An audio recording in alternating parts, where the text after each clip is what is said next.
Part 1. Reconstruction and the Challenge of War. 1783 to 1815. Framework of events from 1783 to 1815. 1783. By the Treaty of Versailles, Britain recognizes USA independence. September, the Fox-North coalition resigns. George III appoints Pitt the Younger as Prime Minister. The world's first Chamber of Commerce is established. 1784. General election secures Pitt a parliamentary majority. Pitt begins reductions in customs duties and attacks smuggling. A peace treaty between Britain and the Dutch Republic is signed in May. The Indian Act creates a board of control. Court's puddling process revolutionizes wrought iron manufacture. First mail coach route between Bristol and London is open. 1785. Pitt's motion for parliamentary reform is defeated. The General Chamber of Manufacturers is formed. Boulton and Watt rotary steam engine begins operation in a cotton spinning factory. The London Hospital Medical School is founded and develops as Britain's first medical school. The Prince of Wales marries Maria Fitzherbert, a Roman Catholic, secretly and in contravention of the Royal Marriages Act. Paley, Principles of Moral and Political Philosophy, is published. First published as the Daily Universal Register, the Times is founded. 1786. Pitt's sinking fund is established to reduce the national debt. Excise scheme begun. Cornwallis becomes Governor-General of India. An Anglo-French trade treaty signed in September. It reduced French duties on British exports.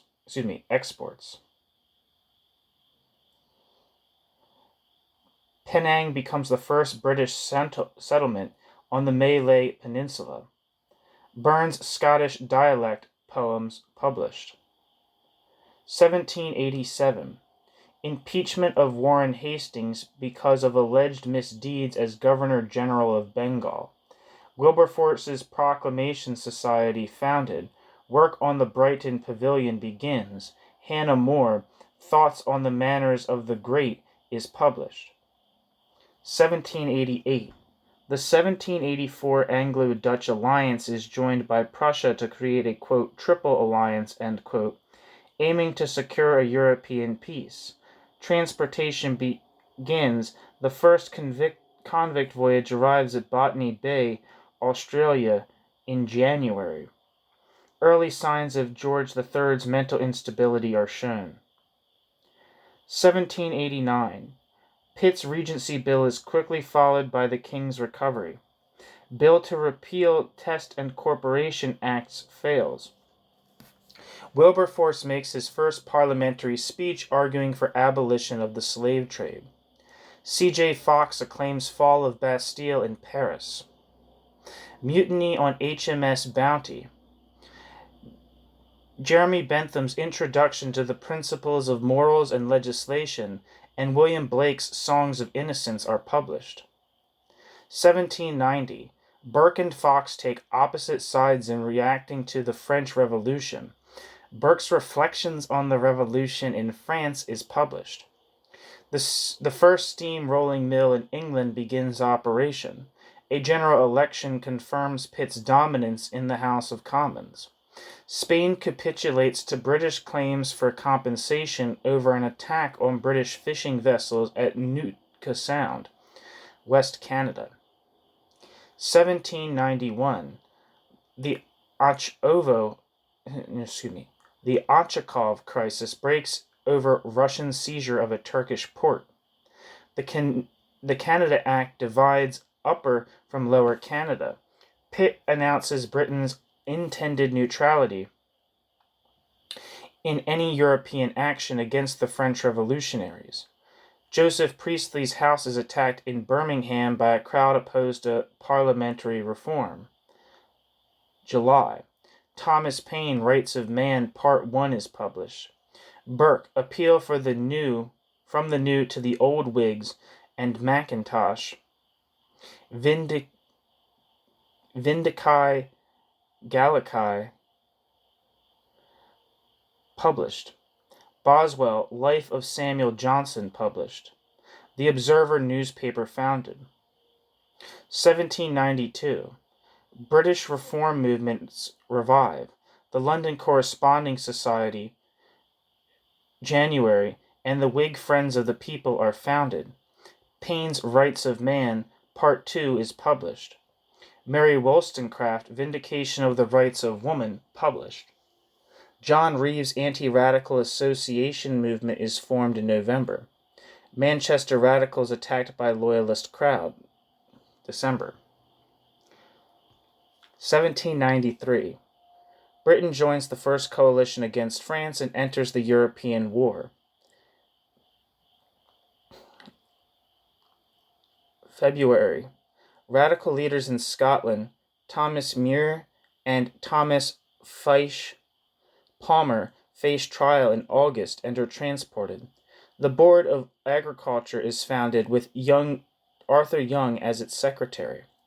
Lansdowne Crescent, Bath, a prime example of Georgian architecture by John Palmer, is completed. Bank of England issues its first £5 note. William Godwin, Inquiry Concerning Political Justice, is published. 1794. Habeas corpus suspended by Pitt in May. 12 leading radicals arrested but are acquitted by juries or released. The Whig Party split. Most support Pitt's government thereafter. The Jay Treaty between Britain and the United States of America is signed. 1 second.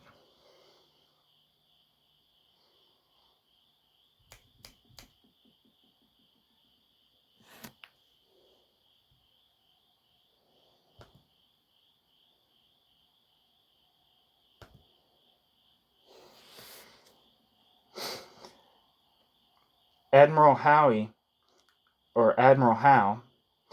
wins a naval battle in the English Channel. Britain occupies Corsica. Paine's Age of Reason, published. 1795.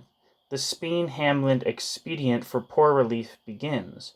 Warren Hastings acquitted by the House of Lords of misconduct in office. George, Prince of Wales, marries Caroline of Brunswick. In April, food riots accompany widespread economic distress and high prices. Pitt introduces Treasonable Practices and Seditious Meetings Acts. In December, against public meetings and political organizations. Joseph Brahma invents the hydraulic press. Britain acquires Cape Colony and Malacca. 1796. Peace proposals between Britain and France fail. Edward Jenner begins vaccination against smallpox. Spain enters the war against Britain. Britain takes Ceylon from the Dutch. The Wearmouth Iron Bridge is opened in August, the largest such bridge in the world at the time. Fanny Burney's Camellia is published, 1797. Economic crisis. Bank of England suspends cash payments in February. Naval mutinies at Spithead in April, and the Nore in May.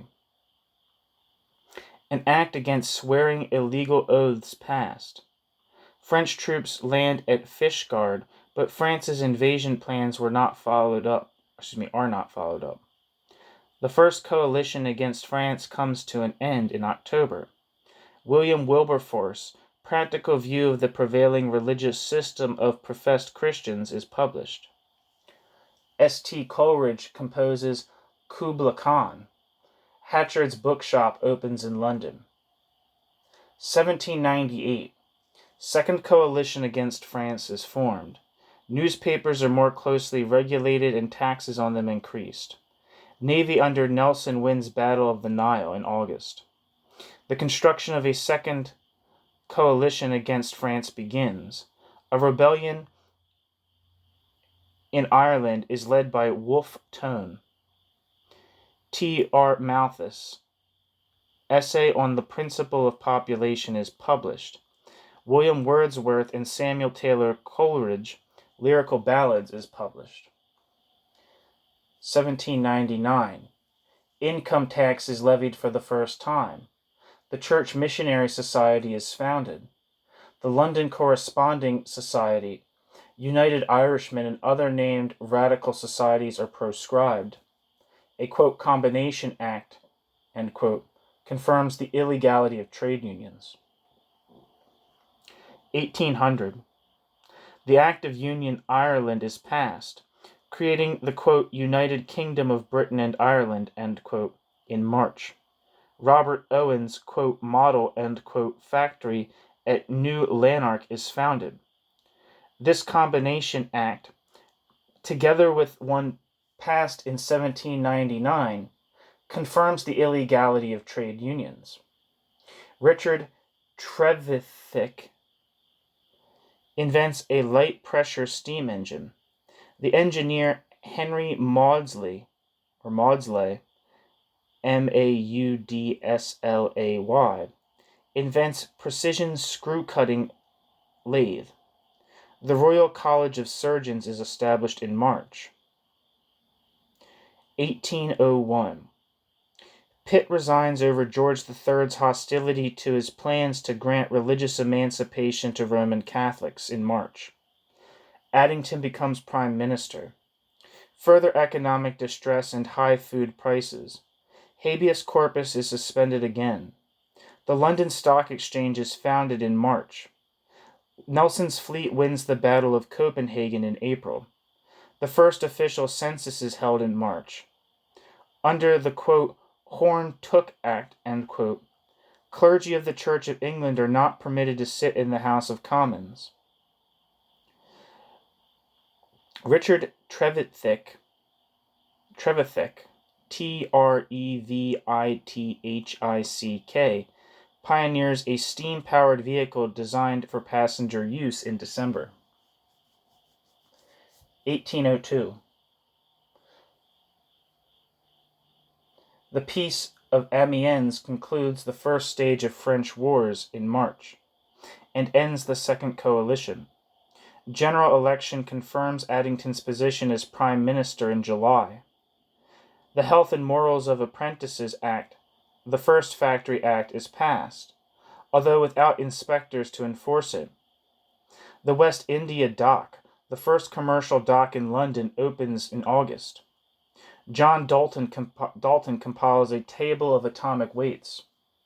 Jeremy Bentham's Civil and Penal Legislation, one of the foundation stones of utilitarian philosophy, is published. Cobbett's Political Register and the Whig Edinburgh Review are founded. 1803. Hostilities with France resume. Edward Despard, February, and Robert Emmet, September, who had led conspiracies designed to establish a separate Irish state, are hanged for treason. Building the Caledonian Canal begins. John Dalton describes his atomic theory. Martello towers are built along the south coast as protection against a French invasion. Frederick Windsor demonstrates the use of gas lighting at a London theatre. Joseph Lancaster's Improvements in Education is published. 1804. Addington's government falls in April and is replaced by Pitt's Second Ministry in May. The British and Foreign Bible Society it founded. Spain declares war on Britain. Richard Trevithick's steam locomotive operates at the Penny Daffron Iron Works. The Rochdale Canal opened and becomes the first to cross the Pennines, Pennines, in December. William Blake writes the poem Jerusalem. 1805. The Third Coalition against France is formed in April, but quickly collapses in December. A trade dispute breaks out with the USA. The Ordnance Survey publishes its first map in what becomes its General Survey of England and Wales in April.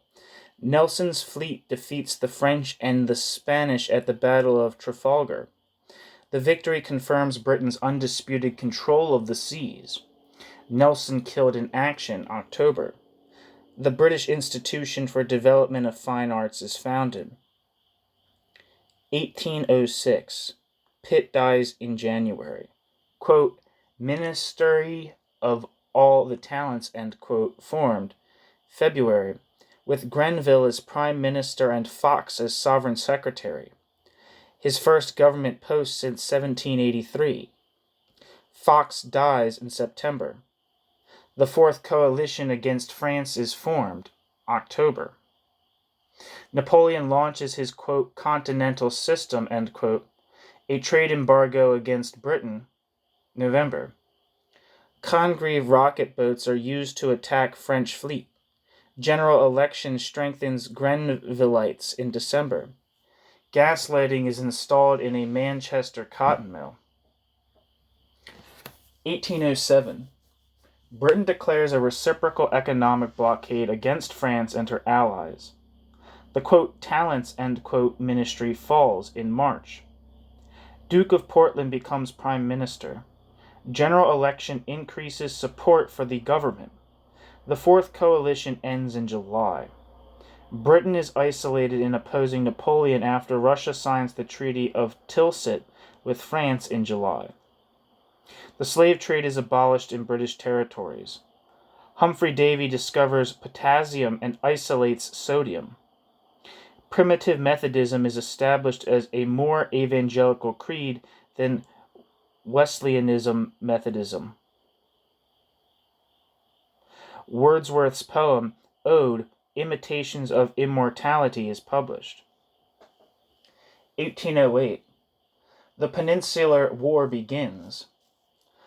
Wellesley leads the British expeditionary force to victory in Vimeiro in August.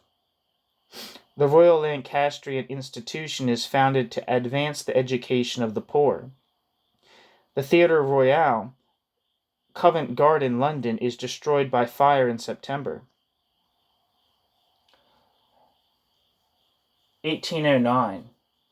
The Fifth Coalition against France is formed in April but quickly comes to an end in October. Curwen's Bribery Act restricts opportunities for the sale of parliamentary seats. Wellesley, ennobled as Duke of Wellington after the British victory at Talavera in October. Resignation of Portland in September. Perceval succeeds him as Prime Minister. The Tory supporting Quarterly Review is founded. The 2,000 guineas horse race is run at Newmarket for first time. 1810. USA resumes trade with Britain. Strikes begin partly in reaction to the government's economic policy. Rioting recurs in London in support of the radical MP Sir Francis Burdett and in protest against his arrest in April. George III's mental incapacity recurs and now proves permanent. Sweden declares war on Britain. Walter Scott's poem Lady of the Lake is published. 1811. George, Prince of Wales, assumes the title of Prince Regent in February. The first Luddite attacks begin in Nottinghamshire in November. Handloom weavers establish their headquarters in Glasgow to coordinate their defense of apprenticeship. The architect John Nash begins work on London's Regent Street. 1812. United States declares war on Britain in June because Britain was capturing U.S. ships carrying goods for trade with France. The Sixth Coalition is formed against Napoleon in June. Widespread economic distress in Britain. Wheat price rises to 126 shillings a quarter, the 19th century peak. The frequency of Luddite outbreaks persuades the government to declare frame breaking a capital offense. The government revokes the orders of council, thereby hoping to resume more normal trade relations. Percival is assassinated in May. Liverpool succeeds him as Prime Minister in June. The Baptist Union of Great Britain is formed. Central London streets first lit by gas. Nash begins an Oriental conversion of Brighton Pavilion. 1813.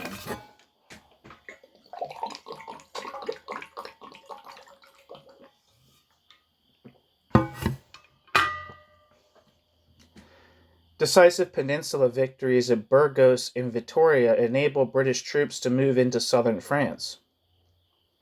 The Sixth Coalition against France is formed in March. The Methodist Missionary Society is founded.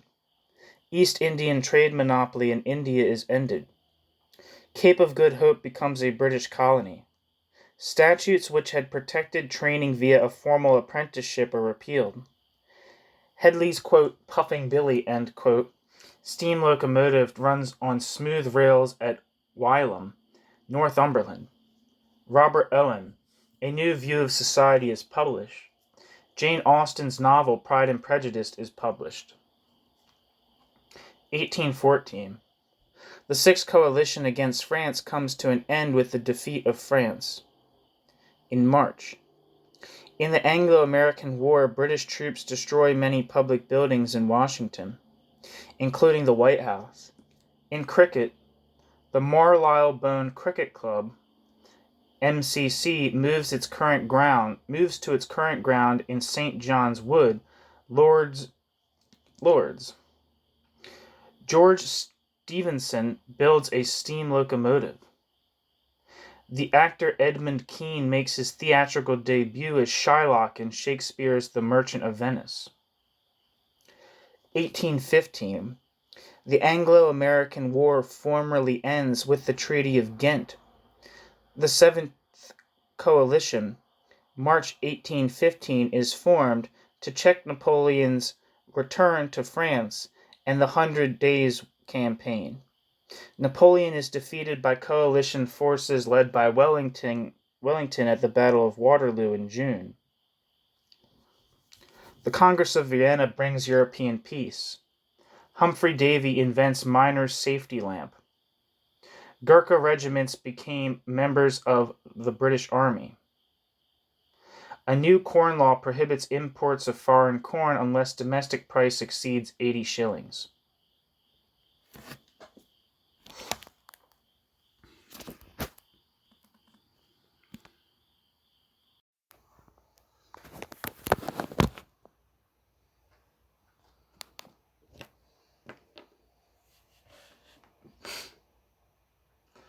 Britain in the early 1780s. Society and economy.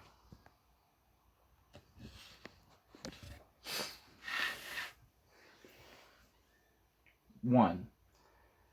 Quote, if we were to form an estimate of the circumstances of the inhabitants of London from the daily gains of the artisans, that people might be thought very rich in comparison to the Parisians, the price of work being almost double what it is at Paris. The inhabitants of London eat and drink well and are handsomely clothed. The distant countries of England are the same thing with respect. The distant counties of England are the same thing with respect to London as the provinces are with regard to Paris. Though in England the country people seem greatly to have the advantage, as they taste the felicity which was enjoyed by the people of Israel in the days of their prosperity. End quote. This assessment, made in the mid-1760s by Pierre Jean Grosley, a much-traveled and perceptive French lawyer, is typical of the views of many diplomats and visitors to Britain. Grosley, it is true, was taken aback at the high level of prices in the capital, which rendered the relative balance of advantage for the Londoner over the Parisian less great. High prices, however, as envious British tourists to Switzerland and much of Scandinavia in our own day are well aware, are frequently indicative of higher general levels of prosperity. Grossly confirmed that ordinary Englishmen ate more meat than their French counterparts, consuming far less bread in consequence, and increasingly confining themselves to superior wheaten varieties. Although in the generally harsher and colder climate of Scotland oats were the staple arable crop, many Scots enjoyed the benefits of economic growth, especially from the 1740s onward. Scottish farmhouses in the second half of the 18th century increasingly sported additional rooms and slate roofs, while Scottish town dwellers, like their English counterparts, were established tea drinkers.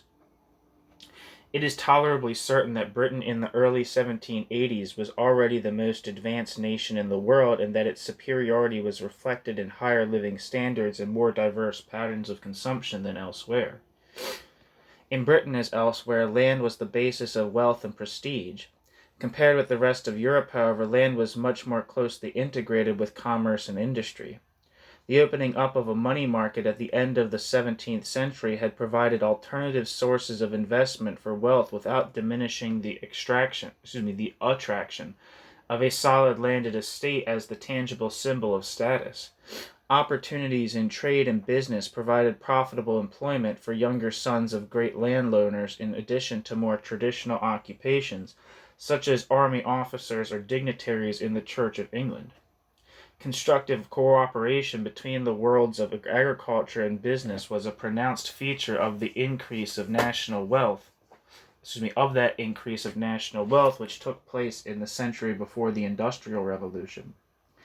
Aspiration to respectable landed status maintained a steady flow of new wealth from business to land, even during the first half of the 18th century when returns on investment in land were not good.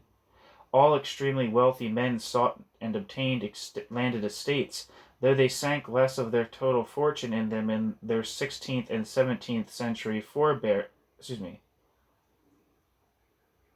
They sank less of their total fortune in them than their 16th and 17th century forebears had done. Samuel Whitbread, founder of the London brewing firm and father of the Foxite wig of the same name, bought an estate in 1762 in the Bedfordshire village where his 17th century ancestors had been smaller gentry. By the mid-1790s, when his brewing capital comfortably exceeded £250,000, he had acquired over 12,000 acres of good farming land in Bedfordshire and adjacent counties. Though his agricultural rents brought in over £12,000 a year, as his main income still derived from beer. In the manner of many successful entrepreneurs, he bought himself into Parliament in 1775 as a member of the borough of Bedford. Though he coveted the extra status traditionally accorded to MPs representing county seats, the established county gentry, far less wealthy than he, frustrated Whitbread's ambition to sit for Bedfordshire. Britain was more, quote, open, end quote, to both wealth and talent than any European society, but fine gradations of hierarchy and status survived. Money bought the Whitbreads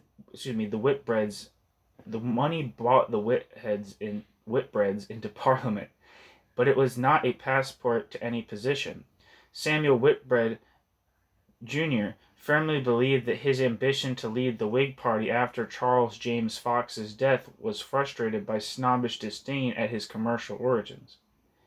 A generation of students has been taught to believe that the large landholders in England, and particularly the aristocracy, consolidated their position in the first half of the 18th century at the expense of smaller men. Quote, the general drift of property in the 60 years after 1690 was in favor of the large estates and the great lord. It clearly marks one of the great changes in the disposition of English property. End quote. The Habakkuk thesis has the attraction of suggesting economic and social parallels to the increasing grip of the 18th century political system held by the great magnates. Farms were certainly getting larger. In a sample from Staffordshire and Shropshire at the beginning of the Hanoverian period, 3/4 of all farms were between 20 and 200 acres, with only 1/5 exceeding 200 acres. By the late 1770s, the properties had moved to 3/5 and 1/3 respectively, while even more dramatic developments in the direction of larger farms took place between 1780 and 1830. It is also true that large landowners favored consolidation of estates in areas where their social influence was already strong. The weakness of Habakkuk's case, however, lies in the assumption that the land market was sluggish and that great men took advantage to buy out smaller landowners, who were less protected against an adverse agricultural climate. A high degree of turnover of smaller estates had always characterized land purchases, and the trend was maintained during the 18th century. As recent studies have shown, land was snapped up by men whose wealth had been accumulated either in London or the rapidly growing provincial towns. Typical purchasers of estates, each sustaining the dynamic link between land and industry, were merchants, bankers, and lawyers. They offered no threat to the social supremacy of the quote, great lords, end quote. But these merchants, bankers, and lawyers found intellectual niches in English landed society readily enough. Very few hereditary peerages were created between the Glorious Revolution and the beginning of our period. Thus, the 200 or so aristocratic families at the apex of British society were set apart, while the fortunes of most of them grew appreciably. By 1780, some of the richest, the Bedfords, the Devonshires, the Derbys, and the Rockinghams, had incomes touching £50,000 a year, making them far wealthier than most German princes, for example. Their wealth came from rents which were moving upwards from the later 1750s, after a longish period in the doldrums, but increasingly from other sources as well. The pickings from patronage and government office could be lavish. Most of the richest landowners also owned mines, which became increasingly profitable. As the pace of economic change quickened, some invested heavily in transport improvements to maximize returns on business ventures.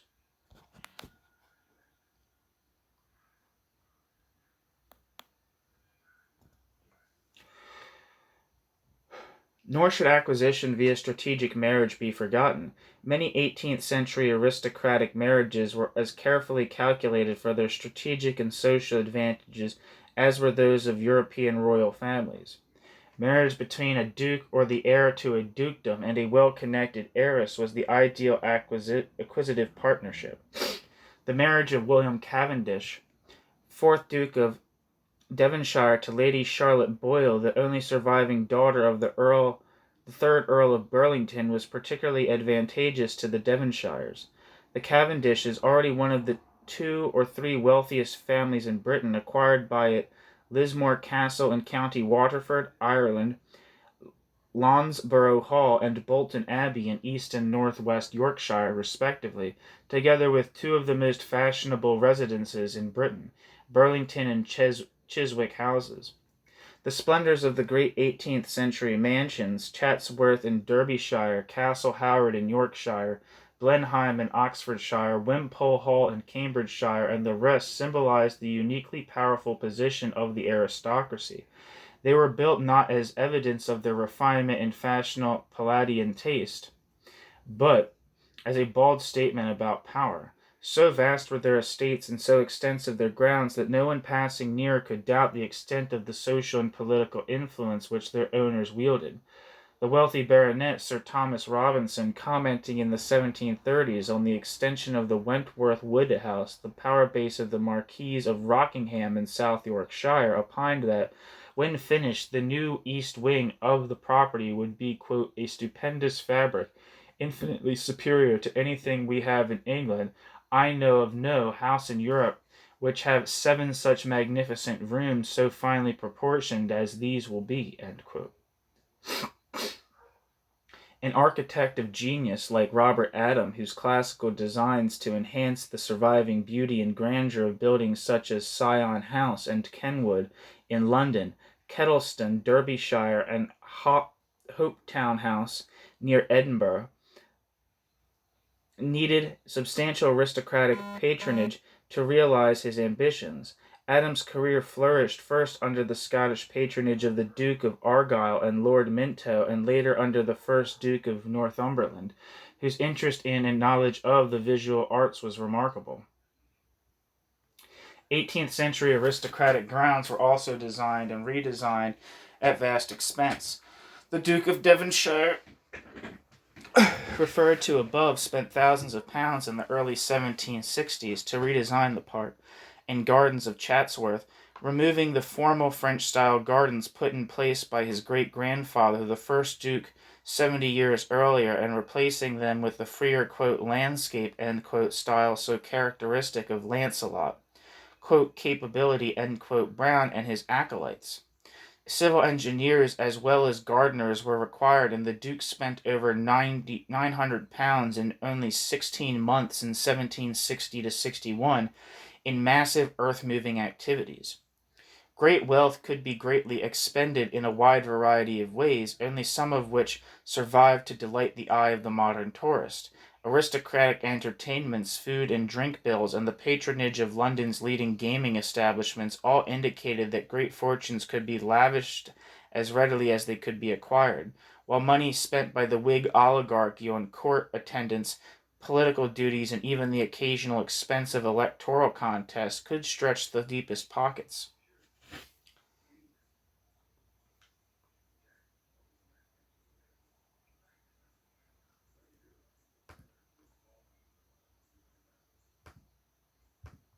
Some aristocrats, like the Earl of Egremont, on his model farm at Petworth, being gentlemen farmers, went away from the House of Lords during the long summer and autumn recess. Smallish estates were kept in hand for the purpose, on which might be tried the latest experiments in crop rotation, artificial grasses, or sheep and cattle breeding. The real work of the aristocratic estate, however, devolved on highly professional estate stewards. Some of these became influential figures almost in their own right.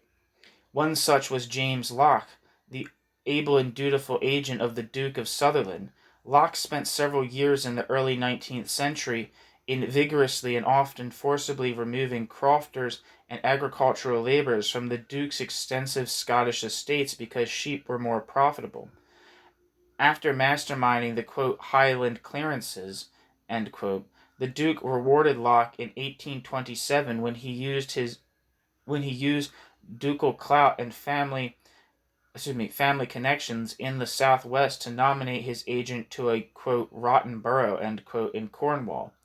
Though the seat was disfranchised in 1832, Locke found an eminently winnable seat in the north of Scotland. He remained an MP until 1852. In 1780, the landed gentry comprised an amorphous but not undefinable group of perhaps 12,000 or 13,000 families. Between them, they owned half of England's land. They ranged from southern baronets worth £2,000 a year to northern gentlemen farmers living on no more than £250 or £300. Some northern gentry families, of course, were very wealthy. William Blackett, of humble origins in Durham in the late 17th century, became a successful merchant and entrepreneur in Newcastle on Tyne, with interest in coal and lead mining. He founded a successful Northumberland family. His third son received a baronetcy in 1690, and the Blacketts were frequently either mayors of Newcastle or South High Sheriffs of Northumberland during the 18th century. Sir Walter Blackett transformed Wallington Hall into the imposing Northumberland residence, which testified to the powerful relationship between land and commerce in northern as well as southern England. More of the upper gentry were figures of first importance at country level, sitting in Parliament either as knights of the Shire, or, like several from the Blackett family in Newcastle, for the large town which sustained their wealth. Most in the middle ranks were justices of the peace, and as such the only representatives of established authority with which ordinary country folk had dealings with in the course of their lives. Government for most people was overwhelmingly local government, concerned to uphold game laws prohibiting poaching or to administer poor relief to those whose incomes were insufficient to support their families. The wealth of the gentry had diversified somewhat since the late 17th century. Some dabbled in government investments, the funds, or became associated with various business enterprises, but most of the gentry remained gentlemen farmers or, more frequently, gentlemen of some leisure yet modest pretensions, and few of the social connections so extensively exploited by their betters. Aristocracy, upper and middling gentry had better, or at least more profitable things to do at their time than farm their own land. A minority took an active interest in agricultural development. Some even contributed articles in improving husbandry or stock breeding in one of the specialist journals, like Annals of Agriculture or Farmers Magazine, which proliferated from the 1780s. Most, however, sought reliable tenants to farm their land. As the 18th century progressed, ever more land was leased out. By 1790, only 10 to 15% of all the cultivated land of England was owner-occupied. The remoter highlands of Scotland, Wales, and northwest England apart, Britain was a country substantially without peasant proprietors. Their successors, the tenantry, though wealth and status varied greatly, all held one thing in common which distinguished them from that peasantry which was numerically dominant in Europe. Their horizons were bounded by the market, not by domestic production. They required to make a profit according to the terms of their leases, and this necessitated productive agriculture. Landlords usually provided farm buildings and funds for their upkeep in addition to the lands they leased. Tenants supplied working capital, farm stock, and agricultural implements. The landlord-tenant relationship in 18th century Britain stimulated productivity. Agriculture was perhaps 40 to 50% more productive in 1800 than a century earlier. Wool and mutton output doubled, and grain production more than kept pace with a population increase of some 70%. Perhaps the most impressive aspect of British agricultural development at the time was its labor productivity. This was achieved by making greater use of animals and fertilizers. The fact that Britain remained a net exporter of grain until the 1790s is powerful evidence for its agricultural efficiency.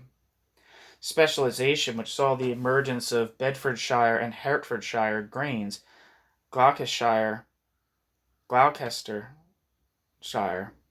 and Wiltshire cheeses, Lincolnshire and Leicestershire sheep, Kent hops, Somerset apples, and vegetable production by market gardening methods, was a response to growing pressure from urban markets.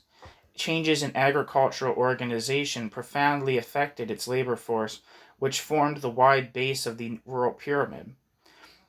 Some small owner-occupiers and tenant farmers had been forced to sell up during the long run of low prices between 1730 and 1755. Most of these sank to swell the growing number of mere wage laborers. As farming profits picked up, the varying fortunes of the landed, including the tenantry, and the non-landed became ever more apparent.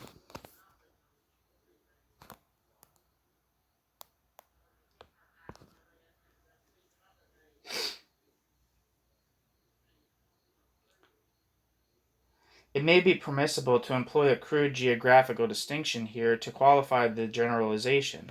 In western parts of Britain, particularly the Highland zone, where pastoral agriculture predominated, relations between farmers and their laborers remained tolerably close, with many of the latter retaining some economic security as, farm servants, hired for a specific renewable period, usually for a year.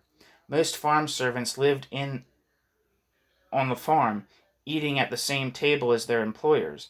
In eastern Britain, particularly those parts of the Midlands and East Anglia where arable agriculture had been most improved, the ratio of laborers to farmers, standing nationally at 2 to 1 in 1780, was higher and the laborers' circumstances less enviable.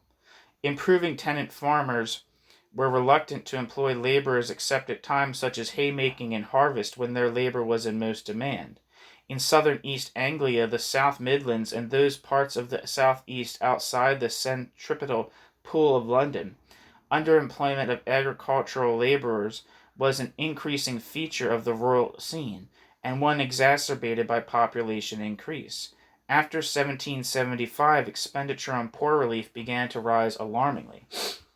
As the rector of Barkham, Berkshire, David Davies, noted in 1787, laborers in his parish earned no more than 7 to 8 shillings, 35 to 40 pence a week. They were finding it increasingly difficult to make ends meet when prices rose.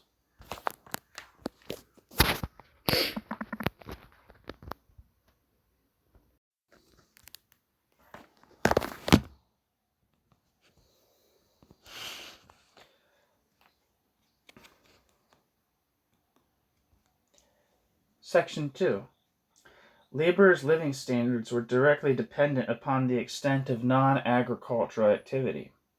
Domestic industrial production was widespread in Britain, but dominated by cloth manufacture based on wool and various woolen-based mixtures.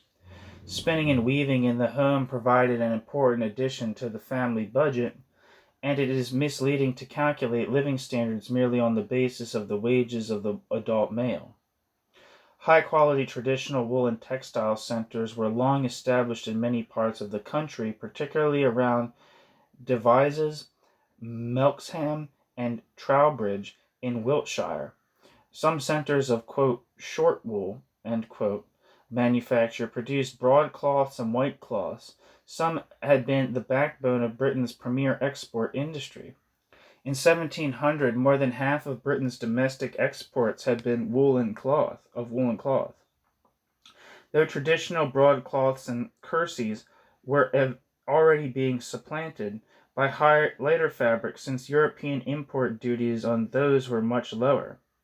Late 17th and 18th century expansion involved both a shift toward long wools, serges, and worsteds, and a greater regional concentration in production. This happened first in Devon, quickly followed by East Anglia. Yorkshire, however, became the most dynamic center. Its small, quote, maesters, end quote, in the West Riding took an increasing share of the markets, diversifying as they did so into better quality broadcloths and worsteds. As early as the 1720s, Daniel Defoe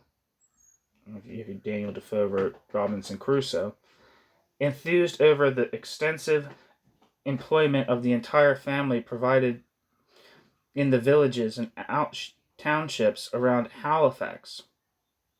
Yorkshire was almost entirely responsible for the woolen industry's growth rate of 13 to 14% per decade from the 1740s to the 1770s.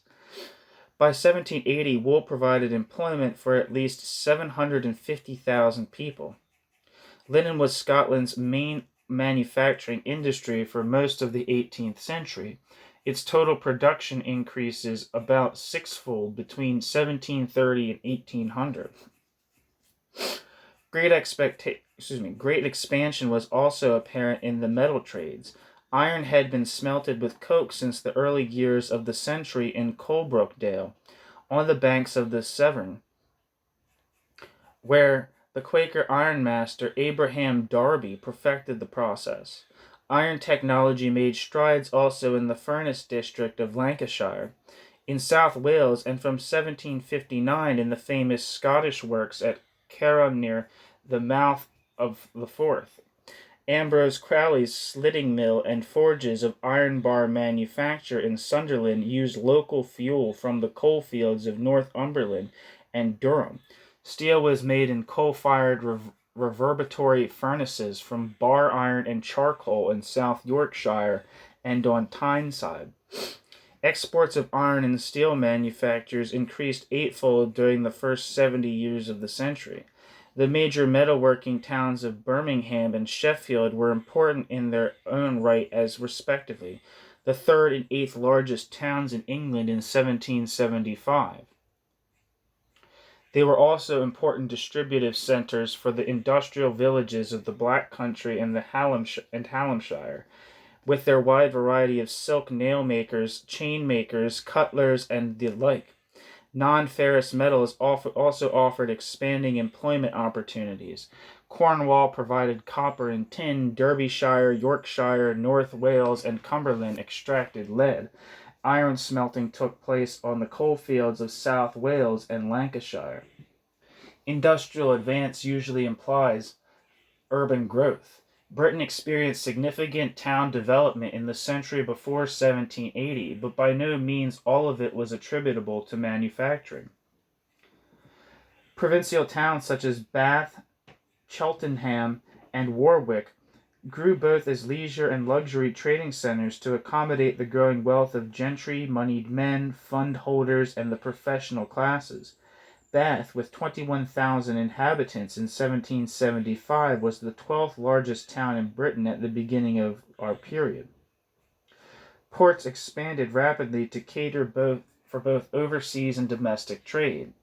It remained far cheaper to transport bulky goods by sea to other parts of Britain than over land. Newcastle was predominantly a coal port of supplying London. Tin and copper also came to the capital by sea. West Coast ports grew particularly fast, reflecting the enormous relative shift in overseas trade toward the Americas. Bristol almost doubled its population, 30,000 to 55,000 between 1725 and 1775, while Liverpool, entrepot of the slave trade between Africa and the West Indies, grew even faster, 15,000 to 35,000. In Scotland, Glasgow, whose involvement in the slave trade was relatively modest, nevertheless expanded rapidly on the profits of the burgeoning tobacco trade, especially after the town landed a French re-export contract in the 1740s. By the early 1790s, Glasgow's population had risen to more than 60,000, and though it would not overtake Edinburgh for a further 30 years, it was already at the beginning of our period the third largest city in Britain, included an upper middle class of great wealth and increasing cultural diversity. Only seven English towns had populations in excess of 30,000 in 1775. 5 were ports. Little Whitehaven, the late 17th century creation of the Lowther family, stuck away on the remote Cumberland coast, profited immensely from handling Virginia tobacco in addition to Irish cattle and local coals. For a few years in the third quarter of the century, Whitehaven's shipping tonnage cleared was the third largest in Britain. Such success stories were exceptional, of course, but a growing trend towards a national economy could be perceived in these changes. Huge though it remained, the relative importance of London declined as provincial centers, both at the ports and inland, took over many of the functions which had been previously channeled through the capital. Even before the seismic shift of the Industrial Revolution, therefore, the relative center of industrial and commercial gravity was moving northwards and westwards. In these years, also, experiments in British partnership to maximize investment opportunities were being developed. The lessons were to bear substantial fruit after 1780. The first 3 quarters of the 18th century witnessed an extraordinary degree of industrial development, albeit only at roughly half the pace that would be achieved after 1780. Most of those areas which were to form the great conurbations of mature industrial Britain, central Scotland, the north-east, south and west Yorkshire, south and east Lancashire, the West Midlands, and South Wales were already heavily involved in the changes. The term, quote, pre-industrial, end quote, is a grotesque misnomer for Britain in 1740 or 1750, let alone 1780. The developments sketched above provide the essential springboard for industrial takeoff. More sources of non-agricultural employment emerged. These had a buoyant effect on general wage levels, improving living standards and purchasing power for ordinary workers. They stimulated the use and circulation of cash in most sections of society, most sectors of society, necessitating development of ever more sophisticated marketing and distributive centers. Even as early as 1700, only a minority of the population was solely dependent on agriculture as a source of employment. In short, late 18th century Britain was the most developed nation on earth. End of chapter 1.